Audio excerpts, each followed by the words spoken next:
Bem-vindo ao Melhor Idade Cristã. Este é o seu refúgio diário, um espaço consagrado onde a sabedoria dos anos encontra a profundidade da fé e onde cada ruga conta uma história de graça e superação. Aqui você encontrará alimento sólido para a alma que já caminhou bastante, respostas para as dúvidas que surgem no silêncio do envelhecer e o conforto de saber que a jornada espiritual se torna mais rica com o passar do tempo. O tema que o Espírito Santo nos convida a examinar hoje toca na ferida mais sensível de nossa humanidade, aquela que muitas vezes nos cala e nos prostra. O que Jesus diria quando uma doença nos aflige, quando o corpo parece não mais obedecer à alma e a dor se torna uma companhia indesejada, mas constante? Se você busca entender esse mistério não apenas com a mente, mas com o espírito, peço que deixe seu gostei neste vídeo.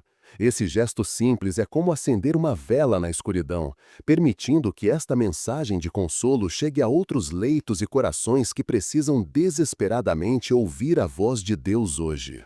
Existe uma indagação que ecoa nos corredores vazios da nossa consciência quando as luzes se apagam e o diagnóstico chega, ou quando a dor crônica decide, mais uma vez, não dar trégua ao amanhecer. Não é apenas a pergunta sobre onde dói o corpo, mas onde dói a esperança. Quando a enfermidade bate à porta, ela raramente vem sozinha. Ela traz consigo hóspedes sombrios como o medo do futuro, a sensação de inutilidade e aquela dúvida corrosiva que tentamos esconder até de nós mesmos. Será que Deus se esqueceu de mim neste leito? A enfermidade tem essa capacidade cruel de alterar a geografia da nossa fé, transformando o que antes era um campo vasto de certezas em um vale estreito de interrogações. Você olha para o teto do quarto e ele parece feito de chumbo, impedindo que suas orações subam, e o silêncio da casa não é de paz, mas de uma solidão que reverbera nos ossos, fazendo com que você se sinta um exilado dentro da própria pele, um estranho habitando um templo que, de repente, começou a apresentar rachaduras que você não sabe como consertar.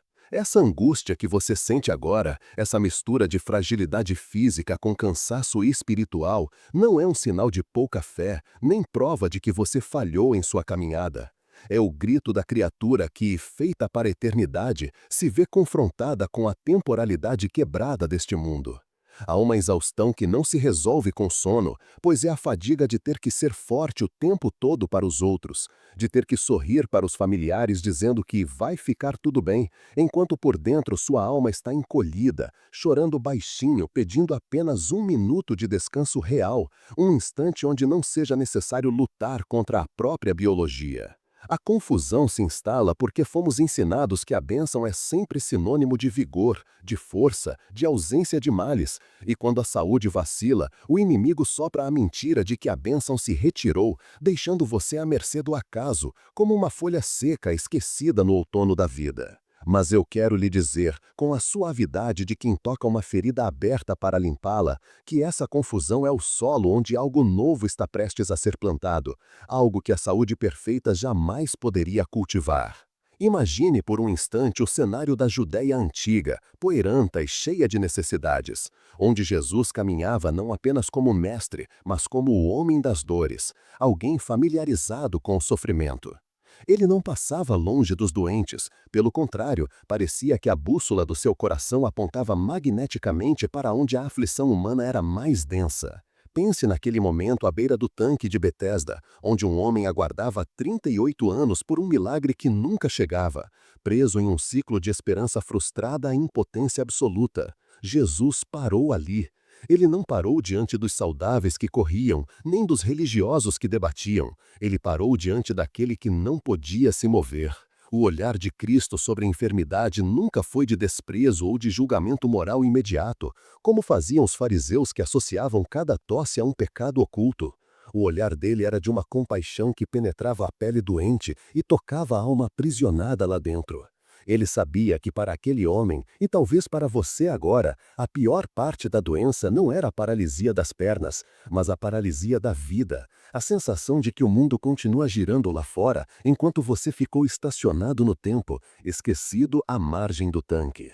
Quando Jesus encontrava alguém aflito por uma moléstia, ele via muito mais do que um corpo avariado necessitando de reparo mecânico. Ele via uma história interrompida, ele via a vergonha que a doença traz, a dependência que humilha o orgulho, a tristeza de depender de mãos alheias para o básico. Ele sentiu a febre da sogra de Pedro, ele ouviu o som rouco dos leprosos que eram obrigados a gritar sua própria impureza. Ele percebeu o toque sutil e desesperado da mulher que sangrava há 12 anos e que gastava tudo o que tinha sem melhorar. Cristo nunca tratou a doença como um mero obstáculo logístico em seu ministério, mas como um altar de encontro. Ele não tinha pressa de sair do ambiente doente porque sabia que ali, na fragilidade extrema, as máscaras caem e o ser humano se torna verdadeiramente honesto com Deus. Se você está se sentindo abandonado em sua dor, saiba que foi exatamente para lugares de dor, de leprosários a leitos de morte, que Jesus dirigiu seus passos mais decididos, não para condenar a fraqueza, mas para habitá-la com sua presença soberana. Há um mistério profundo que começa a se desenhar quando entendemos que a nossa enfermidade não intimida o Senhor. Muitas vezes, nos afastamos de Deus na doença porque achamos que precisamos estar apresentáveis para orar, que precisamos ter energia para louvar, mas o que Cristo nos mostra nos Evangelhos é que a fraqueza é um convite irresistível para a manifestação da graça. Ele não espera que você tenha a robustez de um guerreiro quando mal consegue levantar a cabeça do travesseiro. Ele se aproxima como o bom samaritano, que desce ao nível da estrada poeiranta onde estamos caídos. A dor física, essa intrusa indesejada, tem o estranho poder de silenciar os ruídos superficiais do mundo. De repente, as ambições de carreira, as disputas políticas, as vaidades sociais, tudo isso perde a cor e o sabor, restando apenas o essencial, o fôlego, o batimento cardíaco e a necessidade de um Salvador. É nesse despojamento forçado, nessa nudez da existência provocada pela doença, que Jesus começa a sussurrar verdades que, na correria da saúde plena, jamais teríamos ouvidos para escutar. Você pode estar pensando que a sua fé diminuiu porque suas forças diminuíram, mas permita-me oferecer uma nova lente para enxergar essa realidade. E se a sua fé estiver, na verdade, sendo destilada? Quando tudo vai bem, nossa fé muitas vezes está misturada com autoconfiança, com a segurança em nossos recursos e em nossa vitalidade. Mas no leito da aflição, quando o remédio demora a fazer efeito e a noite parece ter o dobro de horas, a fé que resta é a fé pura, a fé que não se apoia em nada visível, a fé que clama, Filho de Davi, tem misericórdia de mim, não porque merece, mas porque não há outro nome a quem recorrer. Jesus viu essa fé naqueles que a sociedade descartava como inválidos. Ele viu uma beleza na dependência que os fortes desconhecem. O Senhor não está decepcionado com o seu cansaço. Ele conhece a estrutura do barro de que somos feitos. Ele sabe que a carne é fraca, mesmo quando o espírito está pronto. E ele não exige de você uma performance heróica diante da dor, mas sim uma entrega confiante de quem sabe que mesmo que o corpo trema, a rocha onde os pés estão firmados permanece inabalável. A dor cria um deserto particular, uma vastidão árida onde a água parece escassa. Mas foi no deserto que o maná caiu, foi na rocha ferida que a água brotou. A sua enfermidade, por mais paradoxal que isso soe aos ouvidos naturais, pode ser o terreno onde Deus está preparando uma mesa no meio dos seus inimigos. A luta que você trava agora contra esse diagnóstico ou contra essa limitação física não é apenas biológica, é uma batalha pela narrativa da sua vida. O inimigo quer usar essa doença para escrever um capítulo de derrota, amargura e abandono, sussurrando que Deus não se importa com o seu sofrimento.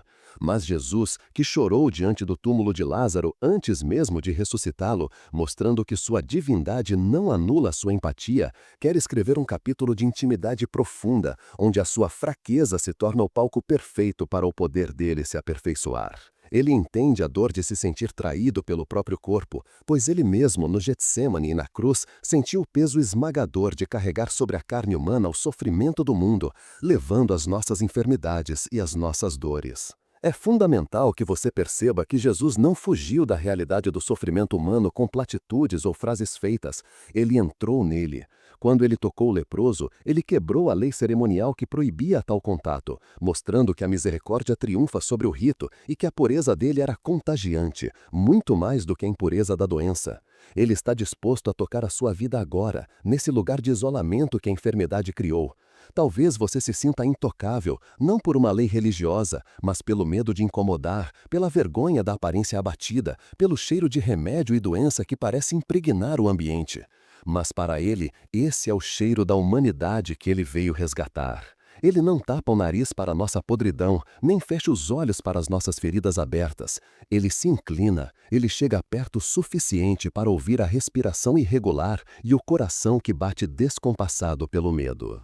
Existe uma conexão misteriosa entre o nosso sofrimento e o coração de Deus que a teologia da prosperidade tenta apagar, mas que a teologia da cruz ilumina.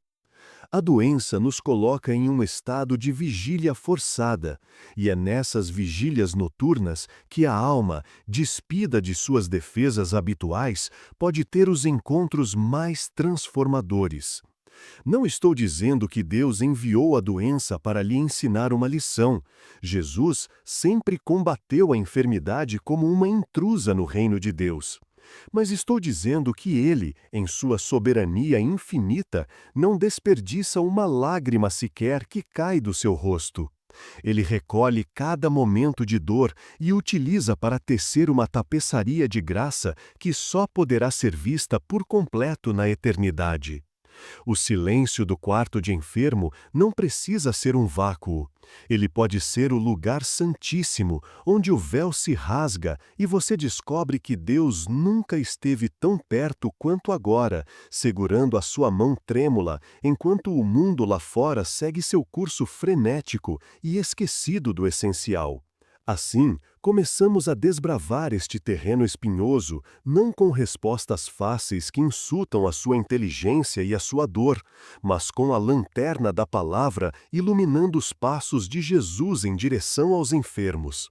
Você já percebeu que ele nunca perguntava o que você fez para merecer isso, mas sempre o que queres que eu te faça?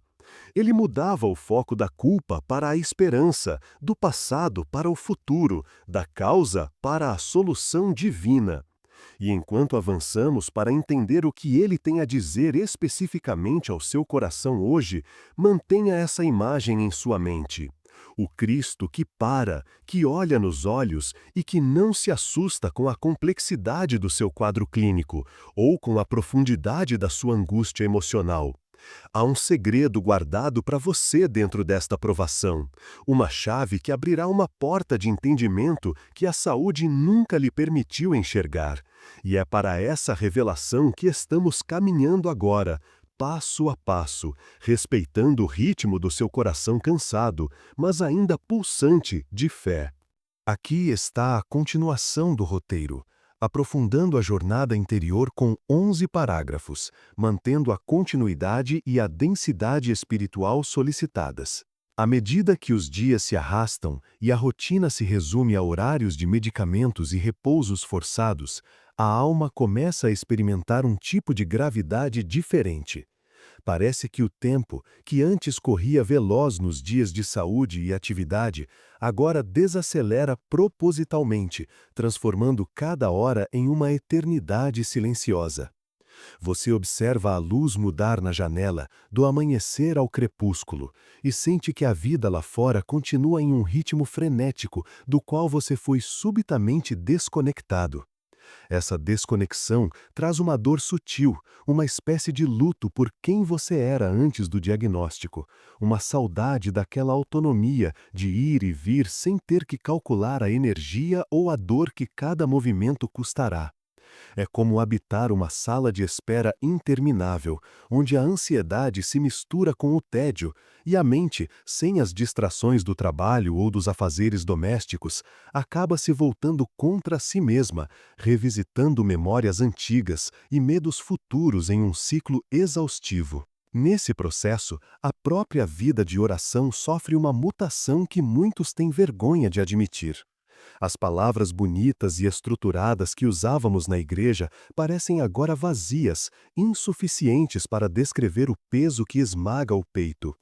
Há dias em que a fé parece seca, árida como um leito de rio esturricado pelo sol, e você tenta orar, mas o céu parece feito de bronze, impenetrável. O silêncio de Deus, que antes era um convite à paz, agora pode soar como indiferença, e o inimigo aproveita essa fragilidade para sussurrar que, se Deus realmente te amasse, ele não permitiria que esse cálice amargo tocasse seus lábios por tanto tempo. Você começa a questionar se há algum pecado oculto, alguma falha esquecida que trouxe essa punição, transformando o quarto de descanso em um tribunal mental, onde você é, ao mesmo tempo, o réu e a testemunha de acusação. E quando a idade já avançou, essa fragilidade ganha contornos ainda mais dramáticas. Há uma sensação de traição por parte do próprio corpo, aquele companheiro fiel que o carregou por décadas, que trabalhou, criou filhos, serviu na obra e que agora parece se rebelar. Olhar-se no espelho e ver os sinais da enfermidade misturadas às marcas do tempo pode gerar uma crise de identidade profunda. O medo de se tornar um fardo para os filhos ou para o cônjuge pesa mais do que a própria dor física. É o terror silencioso da inutilidade, de se sentir como um móvel antigo que ocupa espaço, mas perdeu a função. Essa angústia de dar trabalho corrói a dignidade de quem sempre foi o pilar da casa, o provedor, a rocha onde os outros se apoiavam, e agora se vê na posição humilde de quem precisa pedir ajuda até para as necessidades mais básicas. Mas vamos olhar para as Escrituras com lentes de aumento espiritual e observar uma cena que Jesus presenciou e que fala diretamente a esse estado de espírito. Havia uma mulher que por 18 anos andava curvada, incapaz de se endireitar completamente. A Bíblia não nos diz o nome dela, o que a torna um retrato de qualquer um de nós. Imagine a perspectiva dessa mulher. Por quase 2 décadas, o horizonte dela era o chão, a poeira, os pés das outras pessoas. Ela não via o céu, não via os rostos, não via o nascer do sol de frente. Ela vivia curvada sob o peso de uma enfermidade que a dobrava ao meio, forçando-a a uma postura de perpétua submissão à dor. Ela estava na sinagoga, no lugar de adoração, o que nos mostra que sua doença não havia matado sua fé, mas certamente havia limitado sua visão e sua experiência de vida. Ela estava lá, presente, mas marcada por uma limitação visível e humilhante. Jesus a viu. E o verbo aqui é crucial, ele a viu. Em meio à multidão, aos religiosos, aos curiosos, os olhos de Cristo pousaram sobre aquela figura deformada pela enfermidade. Ele não viu um estorvo litúrgico, nem um problema médico insolúvel. Ele viu uma filha de Abraão presa por um cativeiro invisível. O que Jesus sente ao ver a sua enfermidade hoje é exatamente o que ele sentiu ao ver aquela mulher. Uma indignação santa contra o mal que aprisiona sua liberdade, misturada a uma ternura infinita pela sua perseverança. Ele a chamou para perto. Note que ela não pediu a cura. Talvez depois de 18 anos ela já tivesse desistido de pedir. Talvez tivesse aceitado aquela curvatura como sua sentença final. Mas Jesus tomou a iniciativa, rompendo o protocolo, rompendo o sábado, rompendo a resignação dela.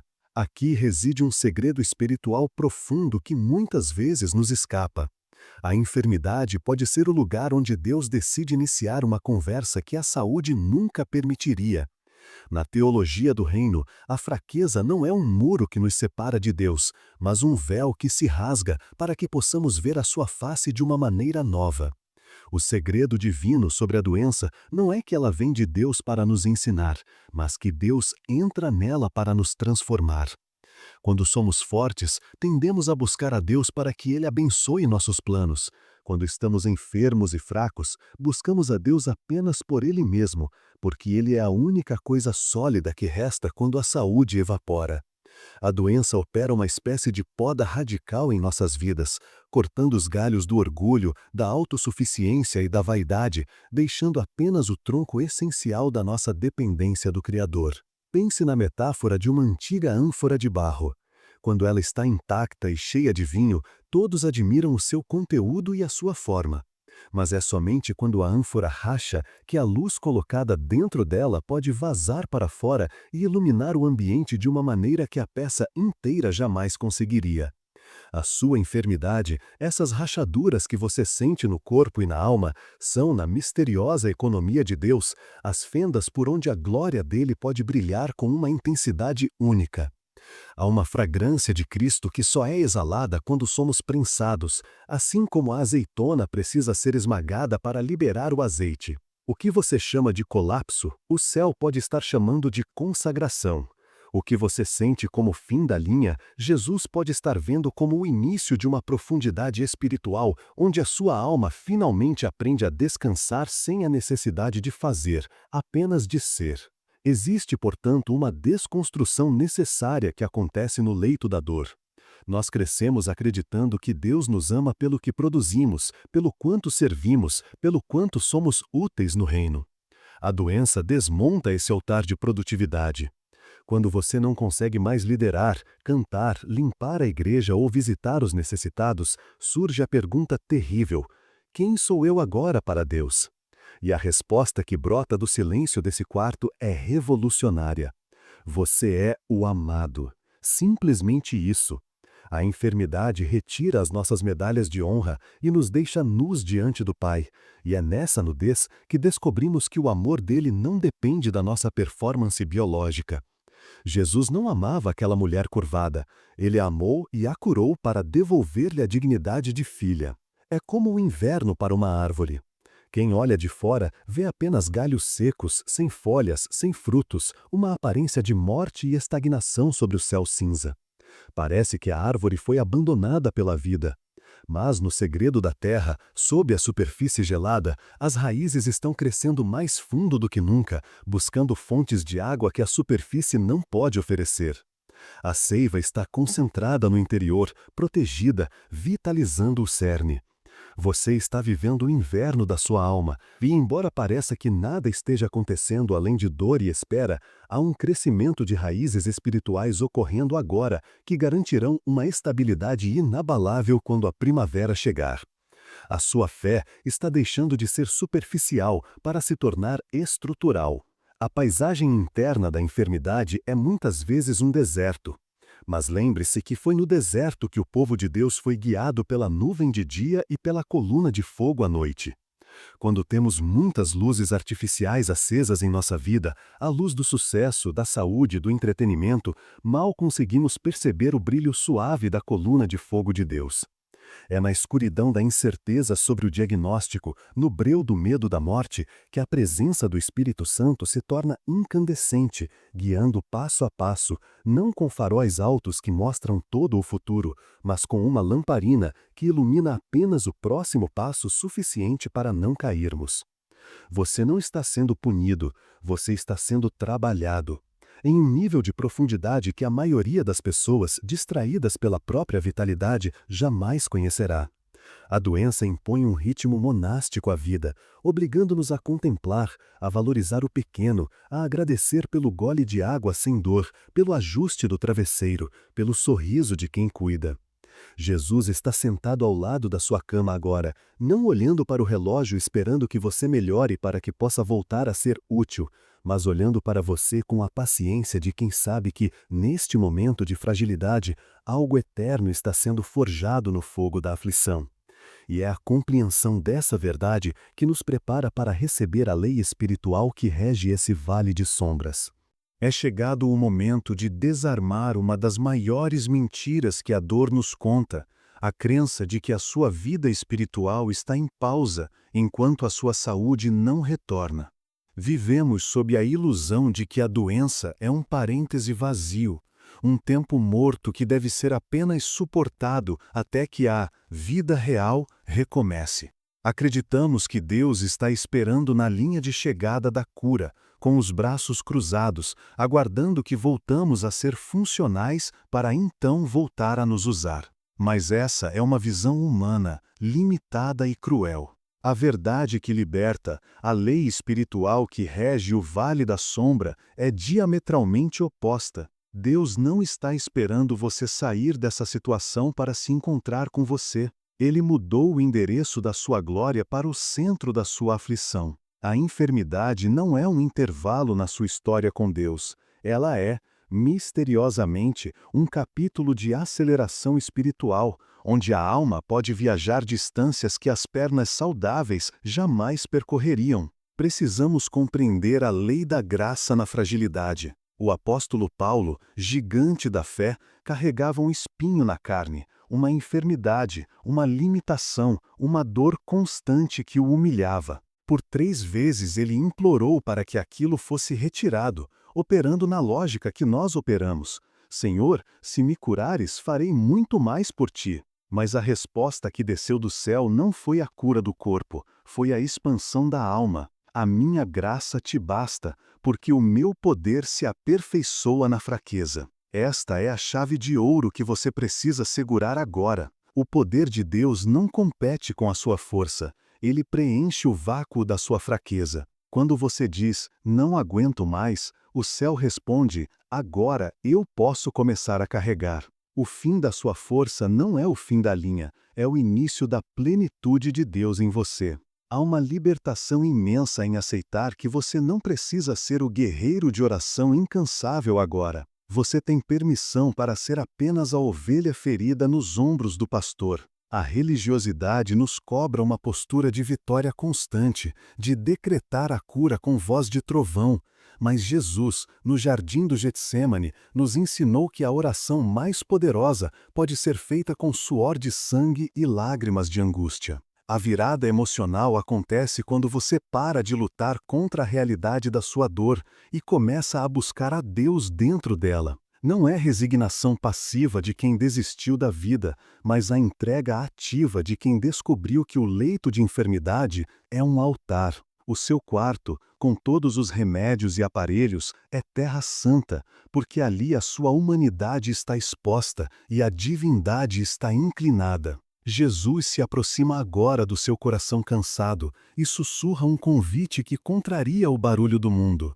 Aquieta-te e sabe que eu sou Deus. Ele não diz esforce-se e melhore, ele diz aquieta-te. O chamado dele neste momento não é para uma atividade externa, mas para um descanso interno profundo. Ele está pedindo que você solte o controle. Solte a obsessão pelos laudos médicos, solte a ansiedade de como será o amanhã, solte a culpa de não estar fazendo nada. Ele quer que você entenda que o seu valor não diminuiu nem 1 grama porque sua saúde oscilou. Aos olhos dele, você não é o seu diagnóstico, você é o objeto do amor eterno dele, e esse amor não flutua com a sua febre, nem diminui com a sua dor. Neste silêncio forçado, Deus está refinando a sua visão. Coisas que antes pareciam vitais perdem a importância e verdades eternas ganham peso. É como se a doença fosse um filtro que retira as impurezas da nossa visão de mundo. Você começa a perceber que a verdadeira cura que todos nós precisamos não é apenas a das células do corpo, pois mesmo os curados um dia partirão, mas a cura da alma, que aprende a confiar em Deus no escuro. A lei espiritual aqui é, na bonança, conhecemos as mãos de Deus, o que Ele dá. Na tempestade e na dor, conhecemos o coração de Deus, quem Ele é. Você está sendo convidado a entrar na câmara secreta do coração de Deus, um lugar reservado para aqueles que, despojados de tudo, só têm a Ele. Imagine que a sua vida é como um vitral. Nos dias de sol, a beleza das cores é vista por quem está fora, mas é na noite escura, quando a luz precisa vir de dentro para fora, que o vitral revela sua verdadeira glória. A luz de Cristo em você brilha com uma autenticidade inegável quando irradia através das fissuras da sua fragilidade. As pessoas ao seu redor, família, enfermeiros, amigos, não são tocadas pela sua perfeição, mas pela paz sobrenatural que você carrega mesmo quando tudo diz para você entrar em desespero. O seu testemunho mais eloquente não é "Deus me curou e agora está tudo bem", mas "Deus está comigo e mesmo doendo, eu tenho paz". Isso confunde o inferno e atrai o céu. Se esta palavra abriu uma fenda de luz na sua escuridão, se você sentiu que o Espírito Santo tocou naquela angústia que ninguém mais vê, eu convido você a se inscrever aqui no canal. Ao fazer isso, você não está apenas seguindo uma página, mas se juntando a uma comunidade de almas maduras que decidiram encontrar Deus na profundidade e não na superfície. É um gesto simples que diz: eu quero continuar ouvindo essa voz que acalma a minha tempestade. Acalme o seu coração com a certeza de que a solidão que você sente é uma ilusão ótica da dor.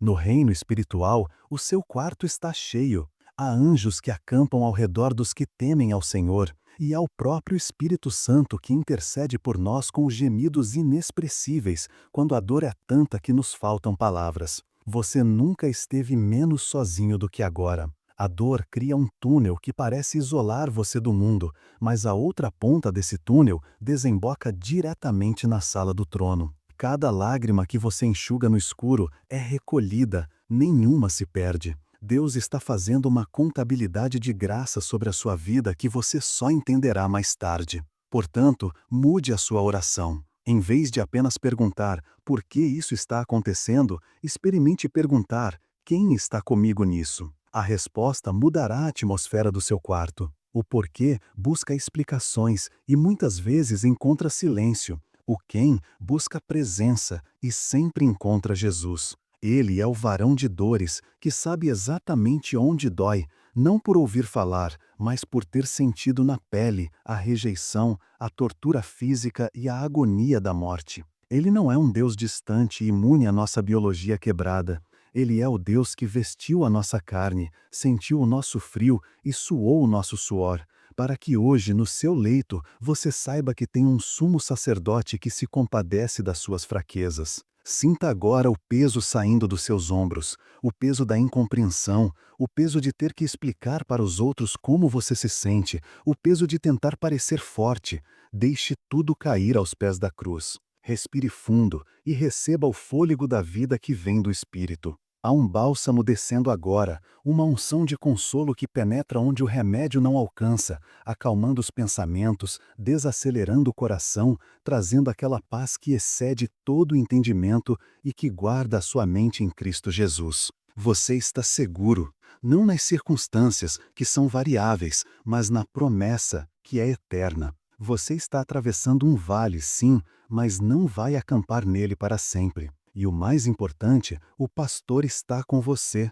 e o bordão e o cajado dele te consolam. A dor pode ter tocado o seu corpo, mas ela não tem permissão para tocar a sua essência, a sua identidade em Cristo. Você continua sendo filho, continua sendo amado, continua sendo precioso. E é sobre esta rocha inabalável que vamos agora caminhar para o desfecho desta reflexão, selando no seu espírito a esperança que não confunde e a certeza de que, em Deus, nenhum sofrimento é em vão.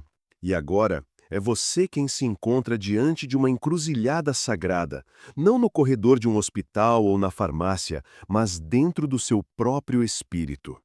A doença impôs limites ao seu corpo, traçou fronteiras onde seus pés não podem mais ir e desenhou linhas que suas mãos não podem mais cruzar. Mas ela não tem autoridade alguma sobre a sua decisão de confiar. É neste exato momento que a transformação deixa de ser uma ideia bonita e se torna uma escolha de sangue e fé. Você pode continuar olhando para as paredes do seu quarto como se fossem as grades de uma prisão injusta, alimentando a amargura de "por que eu?" Ou pode decidir, com uma coragem silenciosa, transformar esse leito em um santuário, um posto avançado do céu aqui na terra, onde a sua adoração sobe mais pura do que nunca, justamente porque é ofertada no fogo da provação.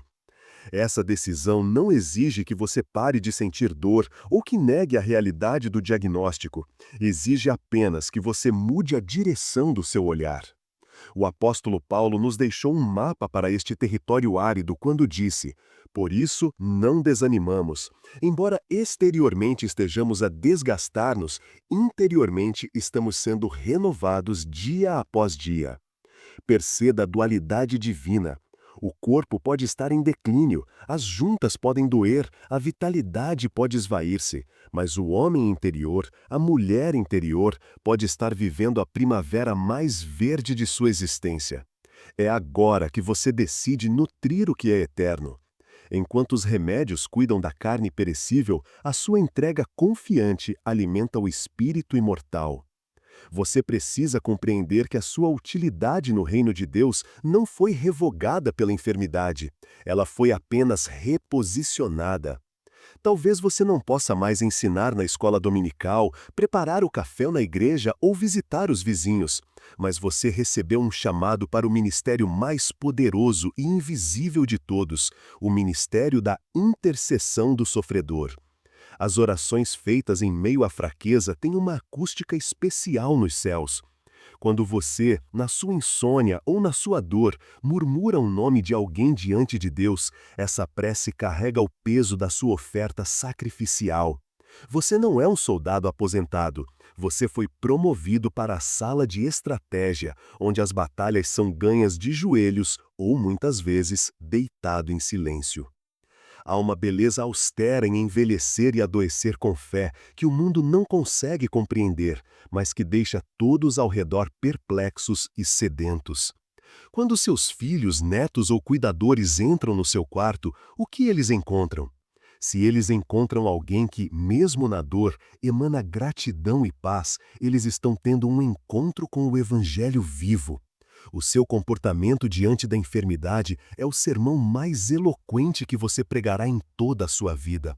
Sem dizer uma palavra, o seu semblante sereno denuncia que o seu Deus é real e que ele sustenta os seus até o fim. Você tem a oportunidade agora de deixar um legado que não é feito de bens materiais, mas de uma memória de fé inabalável que sustentará as gerações futuras quando elas enfrentarem suas próprias tempestades. Não permita que o inimigo lhe roube a alegria do hoje com o medo do amanhã. A graça de Deus não é um estoque que você recebe para o mês todo, é o maná diário. Ele promete força para suportar o dia de hoje, a hora presente. Se você tentar carregar o peso do que pode acontecer semana que vem, você vai desabar, porque a graça para a semana que vem ainda não foi liberada. Viva na dimensão do pão nosso de cada dia. Respire este momento. Deus está aqui agora. A dor está presente sim, mas o Consolador é maior e mais presente. Concentre-se na pequena luz que ilumina o degrau onde você está pisando e não na escuridão da escada inteira. Lembre-se de que a vida é um grande tapete sendo tecido. Nós aqui de baixo só vemos o avesso, os nós, os fios embaraçados, as cores escuras que parecem não fazer sentido, a interrupção abrupta de um fio que parecia importante. A doença parece um erro no tecido, um borrão feio, mas Deus olha de cima. Ele vê o desenho completo. Ele sabe exatamente por que aquele fio escuro da dor precisou ser inserido ali para dar contraste e profundidade à obra final. Chegará o dia em que ele virará o tapete e você verá com clareza que cada lágrima, cada momento de solidão no hospital, cada oração não respondida da maneira que você queria, contribuiu para formar a imagem de Cristo em você. Confie no tecelão, as mãos dele não tremem e ele nunca erra o ponto. Acalme a sua alma com a certeza da esperança que não se limita a este mundo. A cura completa virá. Para alguns, ela vem através da medicina e do milagre neste tempo. Para todos nós que cremos, ela virá definitivamente quando este corpo corruptível se revestir da incorruptibilidade.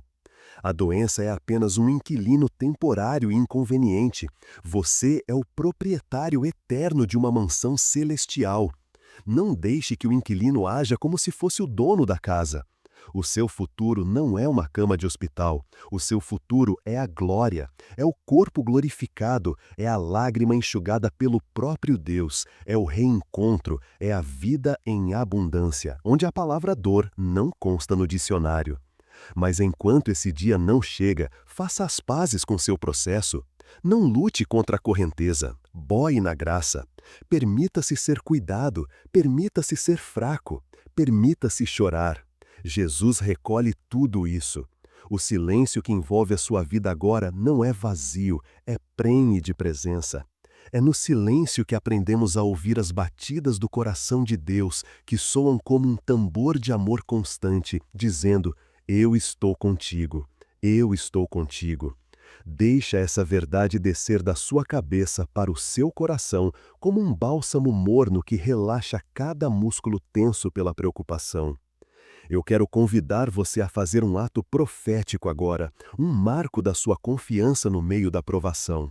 Se esta mensagem falou ao seu espírito, desça até os comentários e escreva uma frase que servirá como sua declaração de fé diante da enfermidade.